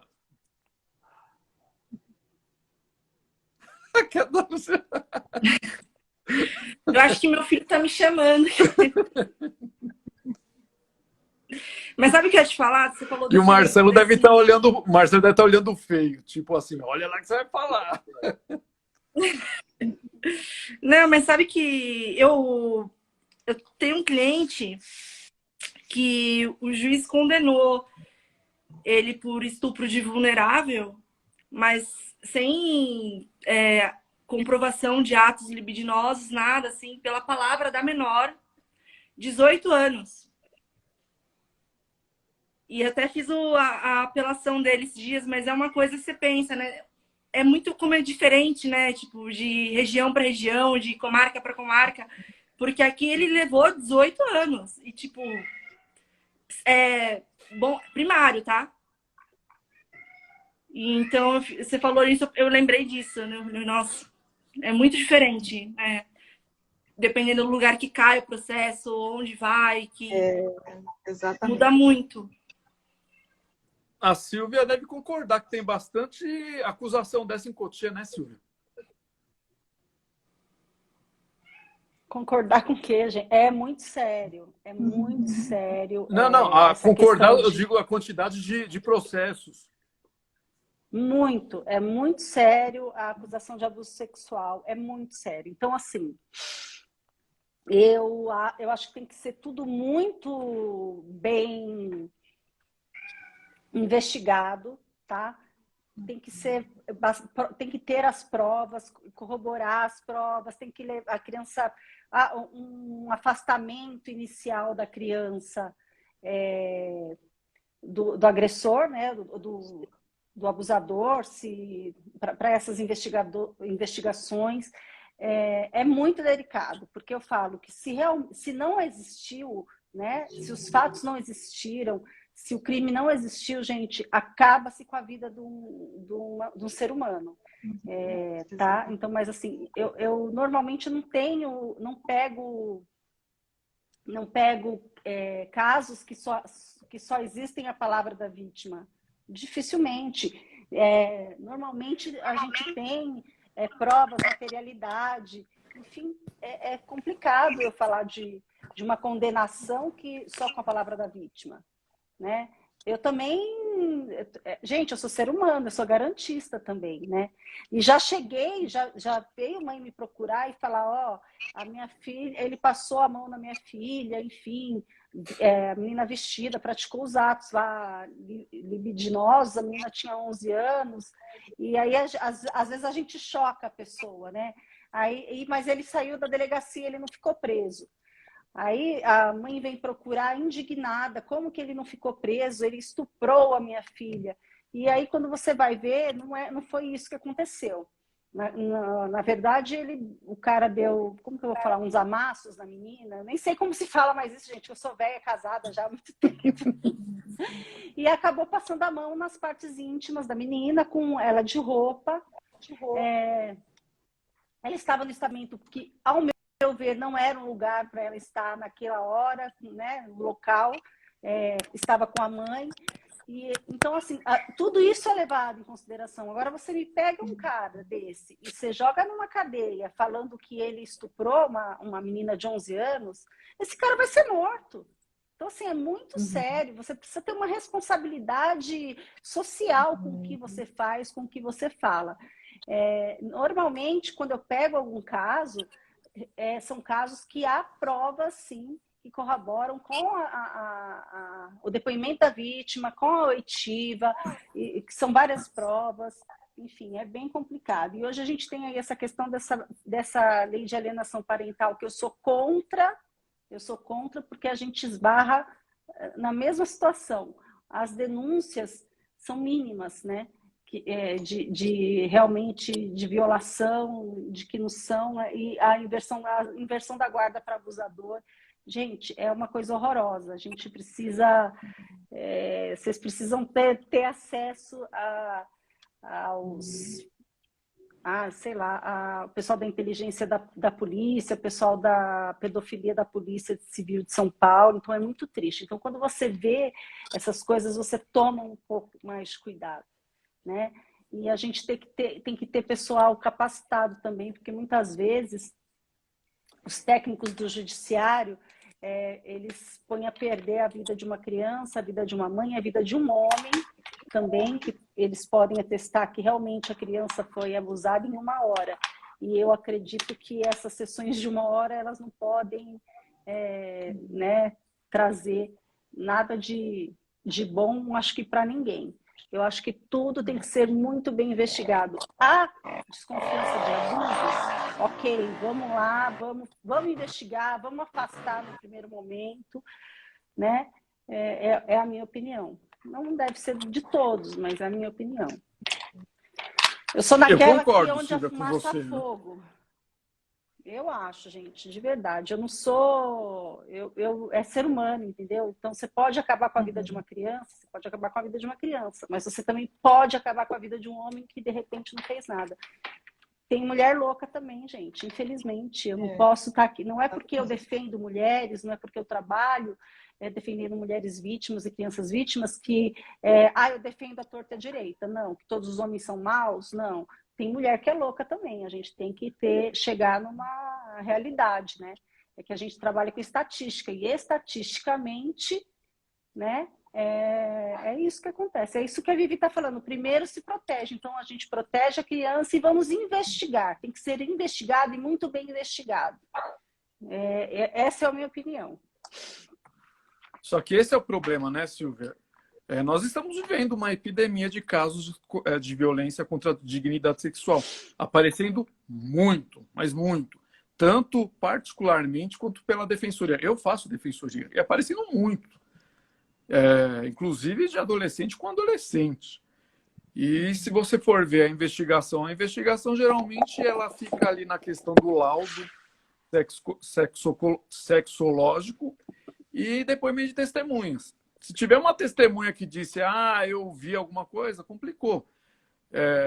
Se tem policiais aqui nos assistindo, eu peço até desculpa pela sinceridade, mas grande parte das delegacias que não são especializadas não tem pessoal especializado, como eu digo aqui, né, para esse tipo de investigação. Não dá para confiar em alguns laudos, de uma, duas laudas, né, páginas, né, falando a esse respeito.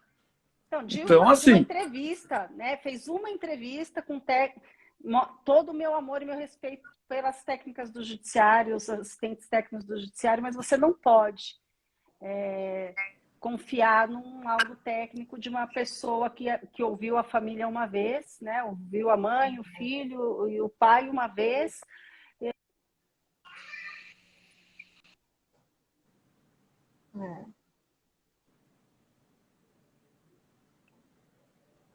Silvia travou? Silvia caiu também? Acho que ela deu uma travada aqui. Eu fechei sem querer mesmo. E você, Ana? Qual a sua opinião a respeito? Eu concordo. Eu acho que é justamente por isso que eu defendo essa questão do respeito às garantias constitucionais. Eu acho que a gente, adotando esse caminho, é muito mais fácil da gente acertar. Né? Eu também entendo essa questão nessa problemática aí em relação à compatibilização, né, do direito, do exercício do direito de defesa do acusado com essa questão da efetivação dos direitos das mulheres, porque eu acho que é extremamente importante a gente adotar essa abordagem mais cautelosa. E nesse sentido eu concordo, essa questão do afastamento do lar, por exemplo, eu acho que tem que ter mesmo, tem que ser imediato, tem que ser rápido, mas tem que respeitar o devido processo legal. E nesse caso, por exemplo, um policial, voltando, né, à nossa fala inicial, um policial sem sem elementos técnicos para que ele possa avaliar se de fato é uma notícia crime, né? Que aqui a gente está falando de notícia crime, baseada mesmo com indício de autoria, materialidade, e aí vai lá e concede o afastamento do agressor do lar, e aí depois essa pessoa, né, vai ser preso preventivamente, vamos colocar assim, pega lá em flagrante delito, vai na custódia, converte para preventiva, e depois esse rapaz, sem nem ter essa possibilidade de exercer o direito de defesa, vai ser morto, entendeu? Lá dentro. Então, assim, eu acho que é nesse sentido que é o meu questionamento. Eu acho que para a gente proteger o direito de todos os envolvidos, eu acho que o caminho é a gente adotar o devido processo legal sempre, sempre. Né? E, claro, em alguns casos, né, igual a gente estava falando, que exige, né, uma adoção de uma medida mais rápida, aí sim, né? Só que também considerando o devido processo legal. Eu acho que, na verdade, o caminho é esse. Até porque a gente está falando aqui, igual no início da minha fala, eu não sei se eu tive a oportunidade de esclarecer, mas a minha questão, o meu questionamento, a minha crítica, não é com relação ao direito de propriedade. Não, não é isso. Eu acho que é o cuidado na adoção dessas medidas, para a gente não incorrer num equívoco muito grande, porque a gente também não falou de uma questão que eu acho que é extremamente necessária também, da gente problematizar. A própria instauração de um inquérito policial já abala a vida de qualquer pessoa. Imagina de um inocente. Né? Então, eu acho que, na verdade, o meu questionamento é voltado a essa questão específica. Eu acho que se a gente adotar, por isso que, nesse sentido, eu acho que essa questão garantista é muito importante. Porque às vezes a gente ouve as pessoas falarem assim, eu sou garantista, mas aí, quando você admite a adoção de alguma medida mais extrema, eu acho, e sem o respeito ao devido processo legal, aí você incorre num outro equívoco, né? Então, por isso que eu acho que o grande desafio, na verdade, é a compatibilização dessas duas questões. Porque daqui a pouco a gente vai começar a admitir, por exemplo, né, uma questão que eu pensei aqui. Claro que o que eu vou pensar e o que eu vou externalizar agora é uma questão extremamente assim, não tá sendo discutida, não é nem a questão, o nosso tema aqui, o nosso objeto de discussão aqui. Mas, por exemplo, se a gente começar a pensar dessa forma, daqui a pouco a gente, aquela questão da revisão da preventiva, não tem juiz para dar, não é uma coisa rápida, vamos colocar então o delegado de polícia, ou então o próprio Ministério Público, a requerimento, vai lá e prorroga. Não, porque não tem juiz para revisar, entende? Eu acho que daqui a pouco pode ser uma coisa muito distante da nossa realidade hoje em dia, tudo bem. Pode até parecer um pouco de exagero da minha fala, mas eu acho que se a gente começar a adotar esse tipo de atitude, daqui a pouco a gente está admitindo coisas nesse sentido, entendeu? Então, por isso que eu acho que o caminho, na verdade, é o respeito ao devido processo legal. Porque eu acho que, nesse caso, garante o direito de todo mundo. Sabe que eu tenho percebido já faz um tempo, nesses crimes contra a dignidade sexual, juiz só tá. O delegado ele pede a preventiva. Só que os juízes, eles só dão quando tem alguma prova ali que deixa a coisa bem evidente. Na mínima dúvida, eles não dão preventiva nesses tipos de crime. E nem condenam, né? Não, puta, Silvia, aí já depende. Assim, Cotia, Sérgio, só com base na palavra da vítima, ele não condenava, não. Agora, eu já peguei outras comarcas que foi só na base da palavra. Mas preventiva, eu posso falar até por conta da pelo convênio da assistência. Quase todos respondendo em liberdade, porque ali, talvez, tanto o Ministério Público quanto o juiz, ali eles não viram aquele indício forte e de prova. Não estou nem falando do cumprimento dos requisitos, e sim de provas, porque de um lado é a palavra de um contra do outro.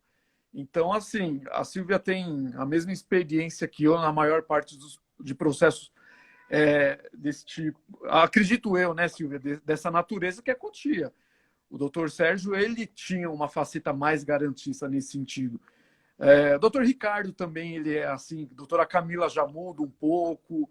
Quer dizer, muda um pouco não, já muda bastante. Ela é mais... Gente, a gente precisa levar em consideração que as medidas protetivas, elas são para proteger, gente, né? Uhum. Quando está em situação de risco, pré-risco, então vamos usar das medidas protetivas, né? Que são medidas cautelares, e como cautelares, aí primeiro a gente afasta o agressor, né? E aí faz a investigação normal e nesse inteirinho aí resolve. Né? Porque o bem que a gente está querendo proteger aqui, que o Estado tem que proteger, é a vida da vítima. Nos crimes sexuais é a mesma coisa. Se é qualquer indício, gente, vamos falar onde há fumaça, há fogo, por que isso? Né? Entendo o devido processo legal, sou criminalista também, mas a gente precisa ver os índices. A gente precisa ver os índices. É uma vergonha um país como o Brasil, a gente ser o 5º país que mais mata mulher. O país que mais mata é LGBTQIA+. É o 2º país que mais tem abuso sexual de crianças e adolescentes. Gente, e 80% dos abusadores são pais. É isso, entendeu, doutora? Não é questão de generalizar. Não estou generalizando, são fatos. Né? São pesquisas. Silvia, mas desculpa. Pesquisa é uma coisa, estatística é outra coisa e prova é outra coisa. Não é porque nós temos... Mas na verdade... uma estatística alta, porque quer dizer que todos aqueles que estão sendo processados são culpados. Mas né? Isso. Não, mas por isso que são medidas cautelares.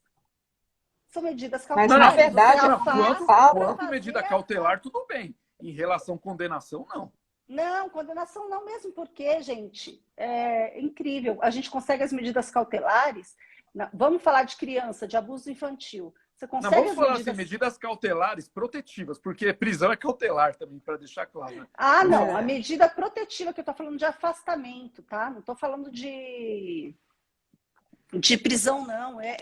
Prisão, gente, é uma coisa muito séria. É o que eu falei. Tive o caso de uma mãe aqui em Cotia que me procurou, que por causa dos atos libidinosos com a menina de 11 anos, ela queria que o cara ficasse preso e o cara não ficou preso. E eu falei, olha, é muito sério um cara ficar preso porque passou a mão no corpo da sua filha. Óbvio que, ninguém vai pôr a mão em mim, né? Não sou touchscreen, vamos lá. O respeito, né? Vamos respeitar. Ninguém tem direito de avançar o sinal com ninguém, de pôr a mão em ninguém. Vamos pensar assim. Mas você levar um cara preso, né, por conta desses atos, é muito sério. É muito sério. Então, sim, tem que fazer as investigações. E ele foi preso, ele foi solto na custódia. Ela ficou super indignada, mas vamos lá ver o que aconteceu, as investigações, ele vai responder o processo, não vai... É muito sério, uma linha muito tênue. Agora, a questão das crianças, vamos fazer o afastamento do suposto abusador, já vamos falar assim que a gente não está condenando ninguém. Sim. Vamos primeiro fazer o afastamento do suposto abusador, não precisa nem fazer esse afastamento total, quer fazer ligação de vídeo, que a gente tem a questão dos pais. A gente passou pela pandemia aí, que a gente está saindo agora e parece que vai voltar novamente.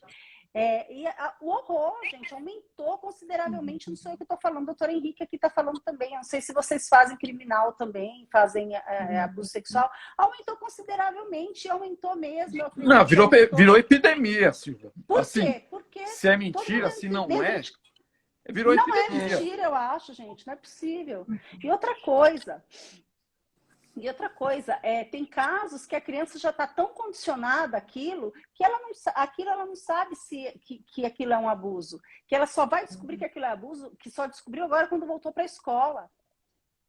Porque a escola, a professora, é para a professora que ela conta, porque ela muitas vezes não tem o apoio nem da mãe.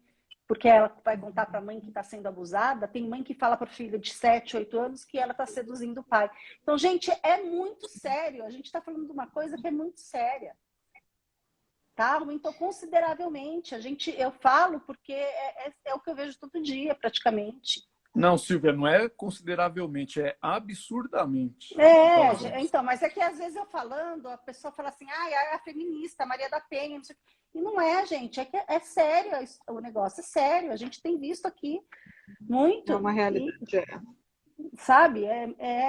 E assim, é triste, é muito triste você saber que aumentou muito. E as crianças, voltando para as escolas, que começaram a falar que, olha, está acontecendo, e quando vê uma palestra, fala, nossa, até o que é carinho e o que é carícia.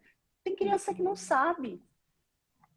Sabe, gente, é complicado, né? E a gente não vai generalizar. Eu sou mulher, meu marido sempre foi um excelente pai, e a gente sabe que tem excelentes pais, e que tem mães também que não são boas. Enfim, a gente não está generalizando, mas é muito triste você saber que...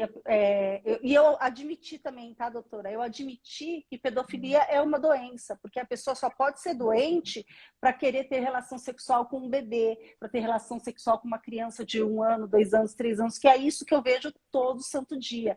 Então, para mim é chocante. E a gente tem que se indignar, porque a partir do momento que você perder a sua capacidade de indignação, você está achando que isso é normal, e isso não é normal.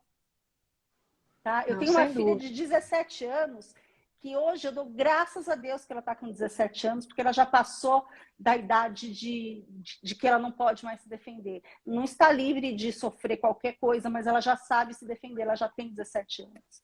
Então é muito triste. Eu vejo por mim e vejo pelos outros.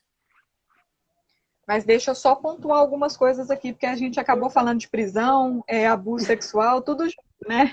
Na verdade, tudo que eu falei em relação ao afastamento do lar, eu não falei da questão do abuso. até porque a gente sabe que dificilmente a gente vai conseguir aí uma prisão em flagrante, tem essa questão da dificuldade da prova, né, igual a gente mencionou anteriormente, essa questão dos atos libidinosos, que a gente sabe que não deixa vestígio. Então, assim, tudo que eu falei é no que diz respeito ao afastamento do agressor do lar, que eu acho que merece uma abordagem mais técnica.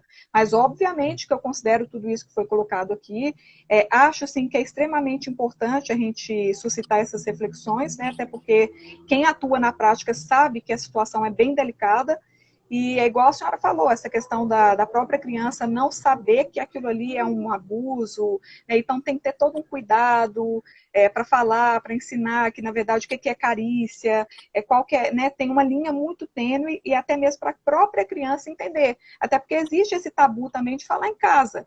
Né, por exemplo, uma mãe falar com o filho, né, então agora que a gente está sendo despertado para esse contexto. Então, por exemplo, tem cartilhas, lá na Vara Especializada de Crimes contra Criança e Adolescente aqui de Belo Horizonte, já tem, sabe, algumas iniciativas nesse sentido. Então, tem cartilha, tem vídeos, e até uma coisa muito interessante, a própria juíza não tinha recursos, né, do Estado, e a própria juíza pagou do salário dela para fazer essas cartilhas. Eu achei muito interessante, porque tem que ter, sim, pessoas com esse tipo de consciência atuando em todos os lados, advogado, promotor de justiça, juiz.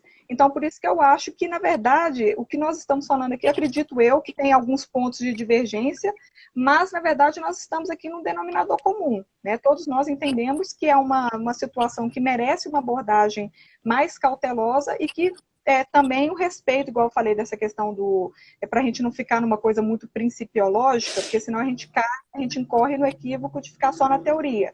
Mas eu acho que, na verdade, a gente ter esse cuidado na abordagem, de ambos os lados, tanto quando você vai fazer a defesa do acusado, que aí tem que ter o respeito às garantias constitucionais, mas também olhar para essa questão dos mecanismos aí que garantem o direito das mulheres e, igual a gente colocou aqui, né, de uma forma extensiva, também nesse caso das crianças, né, que são as partes mais vulneráveis. Então, nesse sentido, nessa perspectiva que eu acredito que eu defendo o respeito às garantias constitucionais e o devido processo legal, que eu acredito que esse é o caminho para a gente garantir, na verdade, o direito de todos, para ter aí uma compatibilização. Mas claro que eu sei que na prática mas não na a Lei teoria é Maria da outra. Penha, né, doutora? Porque a nossa Lei Maria da Penha é a terceira lei melhor, mais bonita do mundo. Sim, maravilhosa, né? com certeza. Então, assim... É igual a LEP. Exatamente. Igual quem? A LEP, a Lei de Execução Penal. Ah, eu já achei que era lei de alienação parental, já é obrigada. Não. É porque criminalista vai falando, né? Eu atuo muito com execução penal também, aí eu já lembrei também da LEP. Mas é porque é exatamente isso, né? A gente sabe que, e é necessário. Por isso que eu iniciei a minha fala falando dessa questão, né? Da necessidade da gente também ter um olhar diferenciado para essa questão dos mecanismos dos direitos das mulheres. Porque, obviamente, né? Igual a gente está aqui numa situação de violência doméstica, você não vai esperar o juiz vai ficar 48 horas. Por isso que eu falei na minha fala, eu sempre gosto, quando eu tenho oportunidade de falar, eu sempre gosto de trazer uma proposição, né? Porque não adianta você vir só criticar e falar assim, mas e aí, doutora, o que você propõe? Eu sempre falo isso, que na verdade é o investir na celeridade do procedimento. Eu acredito que o caminho é esse.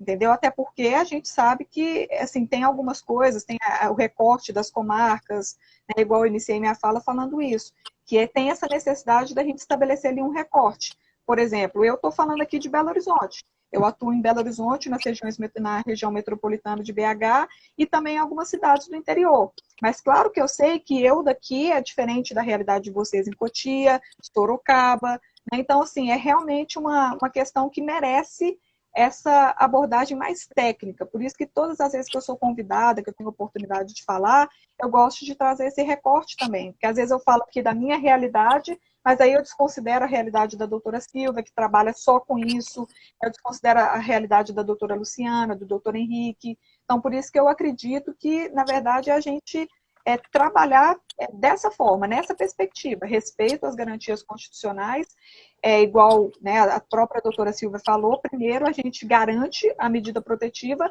dentro daqueles moldes, né, igual eu iniciei minha fala. Exato. Exatamente, mas a investigação aí que está, esse é o meu ponto. A investigação merece uma abordagem mais técnica, né, do ponto de vista constitucional, aí sim.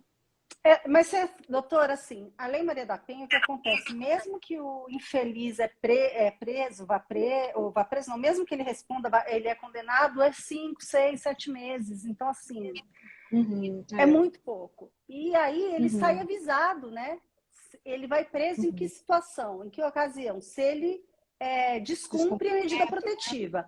Aí ele é avisado. Se ele descumpre a medida protetiva, é porque ele quer ser preso. Eu imagino dessa forma. Você tem filho pequeno. Você vai falar assim, por exemplo, a Lu que tem um Martim pequenininho. Martim, se você tá, a boca do fogão lá tá quente. Se você pôr a mão aqui, você vai queimar, a mãozinha vai queimar, vai sair bolha. Eu penso que é a mesma coisa. Então, assim, se você descumprir a medida protetiva, se você entrar em contato com a vítima, se você for atrás da vítima, enfim, você vai ser preso, né? Então, ele sabe que tem um descumprimento, que ele vai ser preso.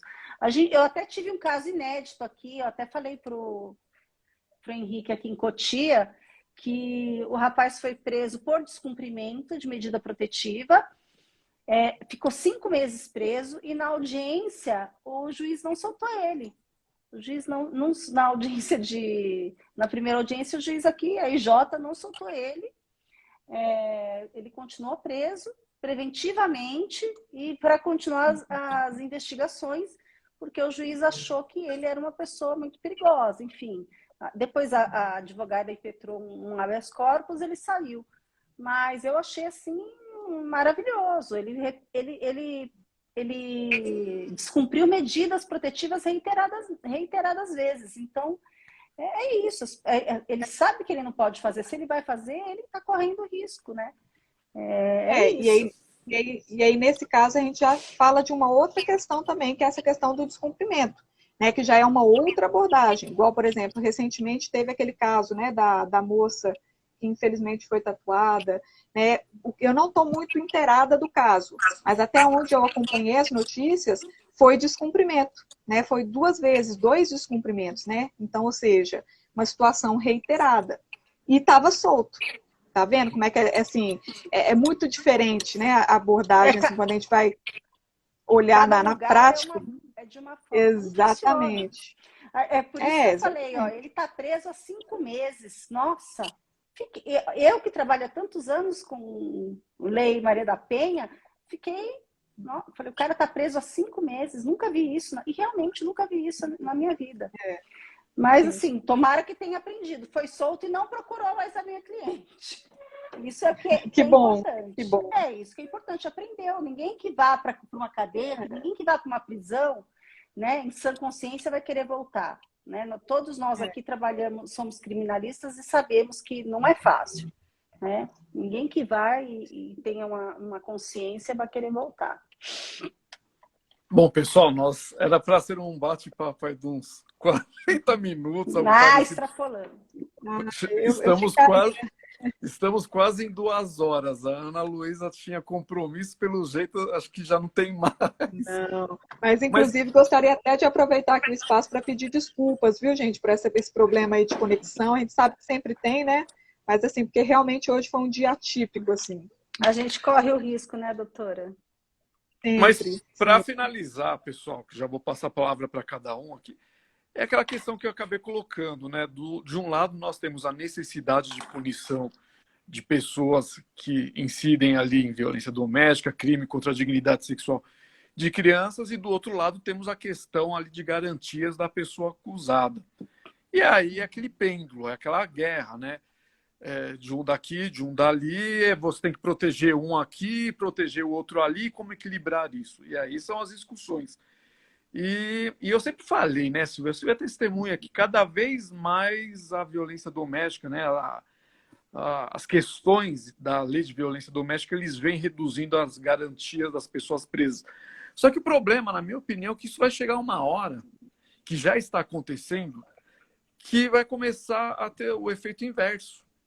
Pessoas que se utilizam ali de algumas coisas vão acabar desprotegendo pessoas que realmente precisam.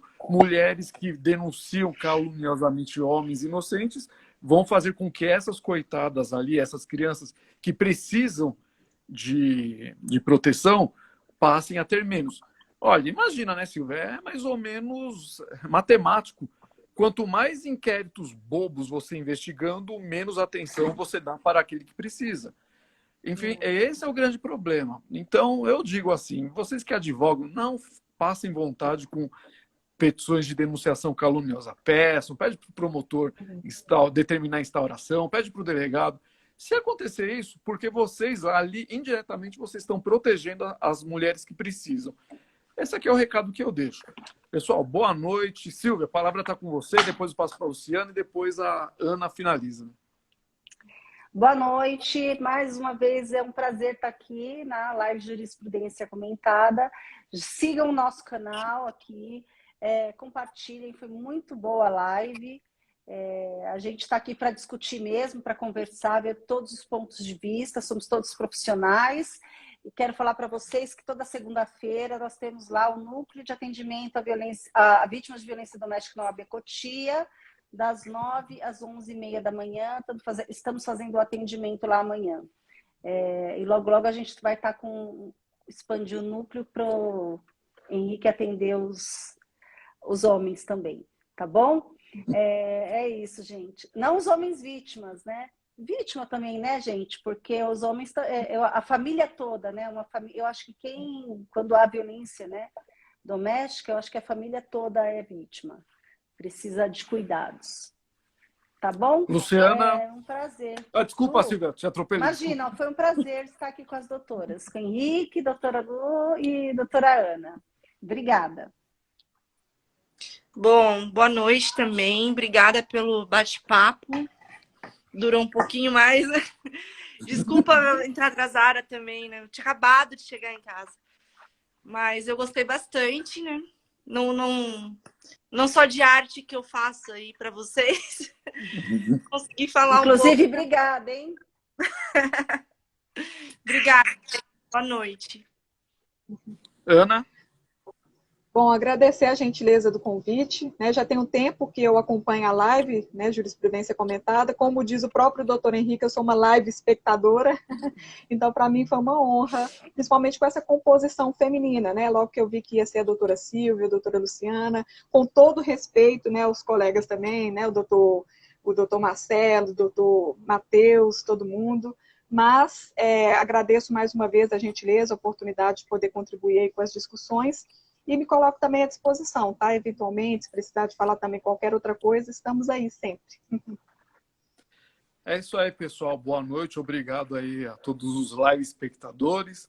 Doutor Marcelo, acho que está lavando louça ainda. Doutor Matheus disse que não quer entrar nesses assuntos de mulheres. E os demais nem dão as caras. Brincadeira, pessoal.